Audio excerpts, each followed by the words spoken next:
Hello everyone. The purpose of this video is to explain the new grade forgiveness rule that is going into effect at The Ohio State University starting autumn of 2015.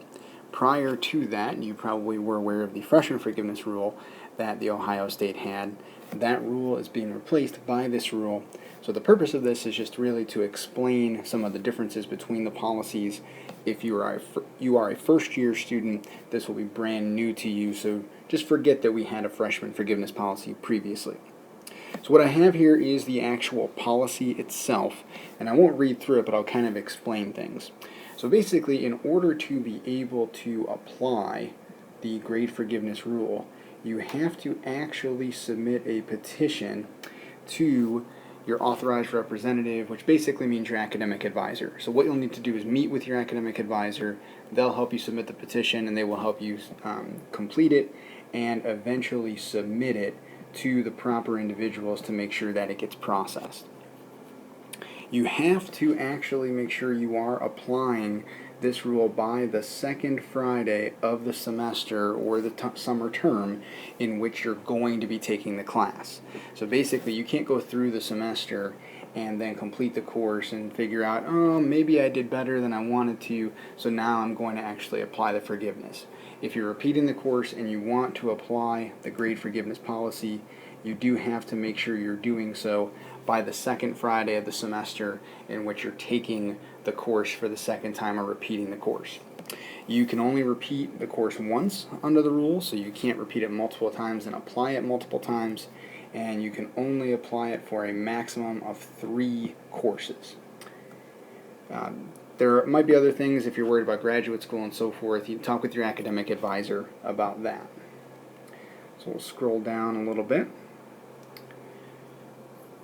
So if you're looking to invoke the rule, work with your academic advisor. They can help you make sure you're submitting the petition and that you're doing it in a proper fashion. Okay, I would suggest doing so in the semester in which you're thinking maybe next semester I've got to actually repeat this course, or maybe if you're between terms, you can do that. During the first couple weeks of the semester are pretty chaotic for academic advisors, so you can try to meet with us and do it during the term. My advice would be, if you know you're going to do that, try to set up an appointment with your advisor as soon as you can so you can try to make sure you submit that paperwork for the forgiveness rule.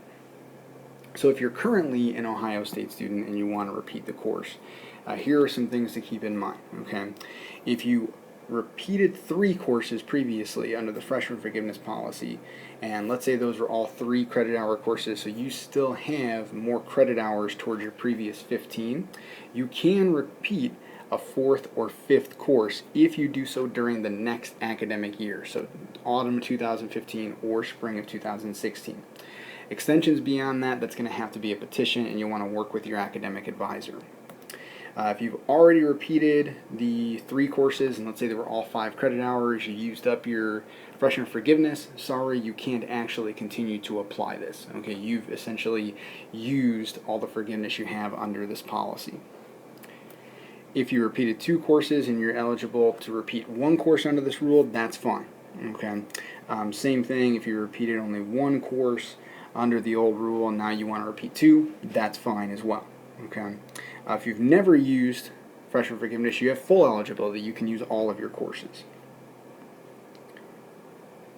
If you are already enrolled in a class that you were eligible to repeat under freshman forgiveness and you can still repeat it, we're going to try to identify that population and communicate with you. Hopefully you've already received that. What we want you to do is make sure you let us know if you do not want to use the rule. We understand that sometimes this is an issue, students don't want to apply it, that's fine. Just make sure that you let us know. If you're repeating a course in a sequence, it's a prerequisite for a course, you need to make sure you complete that before you advance to the next course. Also, whether or not you get an E or an EN, it doesn't matter, it's both considered a grade of E or failing for the purposes of this rule. Now, you cannot repeat this course and take it pass, non-pass. Okay, so if you're going to repeat it, you have to make sure you actually take it for a letter grade. That's how we do the forgiveness. Again, the grade for the second course, that's going to replace the first course, whether or not you do better, whether or not you do worse. Okay, so if you repeat a course with a D and then you get an E, when you take it the second time, that E is going to be the one that's counting. Okay, so make sure you keep that in mind and use that to help make your decisions about whether or not you're going to repeat the class. Sense for you. So you cannot use the rule after you have already earned a grade in the course. Again, that's where the second Friday comes in. If you repeated the course once, or if you repeated 3 courses under the new rule, and we already talked about the transitional issues. You also cannot apply the rule for a degree that you've already been awarded. So if you're a graduating student, not sure why you're watching this, but if you have graduated, you cannot apply the rule anymore. And you cannot apply it to transfer credit. So if you got a B from somewhere else, but now you want to take the course here and get an A, well, you can't forgive the previous grade. Not sure why that would really matter for you. If you get an A, just count it here, and that's fine, but that's something to keep in mind. Also, if you have a situation in which you want to repeat an equivalent or subsequent course, you'll have to actually work with your advisor and work with the registrar to make sure that that's appropriate and confirm that that makes sense for you. So again, another situation in which you just want to work with your academic advisor to make sure you're doing everything you need to do. When you see the approved forms part right here, don't worry about that. Your academic advisor will take care of that. Again, just work with them.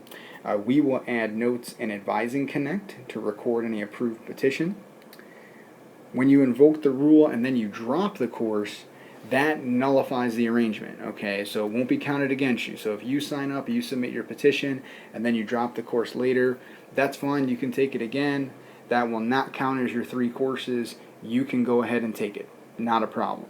Just make sure you're, again, letting your academic advisor know that, because if you're going to repeat it again and use special forgiveness, they might have some questions as to why you're doing it again. Also, and this is really important, so if you're our first year student, this is your first semester, and you have some AP credits, this is really important for you to understand. If you have AP or EM credit for a course, okay, and you want to repeat that course, you are not eligible to use the forgiveness policy. Okay, so what I'm saying by that is, let's say that you took Math 1151, or you have EM credit for that, Calculus 1, and then you decide, well, I don't want to use that credit, I want to repeat that in my first semester. That's fine. But then let's say you get a C in the class and you want to try to raise your grade later on, you are not eligible for forgiveness, because that would essentially be your 3rd attempt at the course. So just understand, if you have AP credit for a course and then you choose to take it here at Ohio State, you are not eligible for using this policy and applying the grade forgiveness.